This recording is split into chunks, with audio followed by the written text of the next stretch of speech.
Zwazwino ri vhaḓisela vhupfiwa ha vhaṱaleli nga fhungo ḽa u thithisea tshomedzo dza nyanḓadzamafhungo dza matshilisano social networks dzi ngaho Facebook, WhatsApp na Instagram madekwe. Vhupfiwa vhu tevhelaho ndi ha vhaṱaleli hu si ha SABC.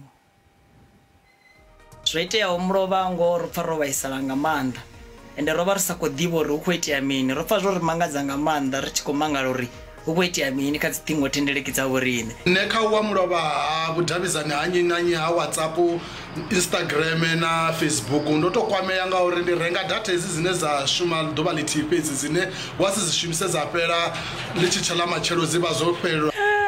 Nazwo ndo thithisea nga maanḓa.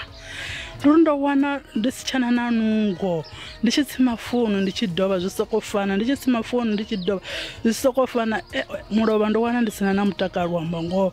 Ndo ḓo vha khwine musi ndi tshi khou pfa iṅwe dzi radio i tshi khou amba uri hayi vha songo mangala nga founu yavho tshi khou ita hezwi ndi hoṱhe a si vhone vha vhoṱhe. Nda pfa ndo no vha khwine nga maanḓa. Hu ṱangana na Norman Ramapala u bva nga hafha ha Magawo West. Nṋe ndi vhona u thithisea tshumelo ya zwa vhudavhidzani ha nnyi na nnyi mulovha i songo mpfara zwavhuḓi. Ndo sedzesa uri zwi vha zwo leluwa uri ri ambe na mashaka ashu, vhana vhashu khathihi na vhafunwa vhashu ri songo thoma ra shumisa masheleni manzhi manzhi. Khathihi nda sedza na mafhungo a vhoramabindu vhaṱuku vhene vha kona u vhambadza mabindu avho kha masiaṱari aneyo o fhambananaho. So mulovha zwo konḓa nga maanḓa uri ni nga vhambadza mabindu avhiwi. Nda vho ṱangana magona na tshiṱikiso fhasi ya makete wa Tshalovha. U sa vha hone ha vhudavhidzani ha nnyi na nnyi mulovha lwa awara dza rathi zwo khakhisa vhutshilo hanga zwinzhi vhukuma. Ndo sedza uri nṋe na vhashumisani ri davhidzana nga mafhungo a mushumoni kha WhatsApp group ya mushumoni.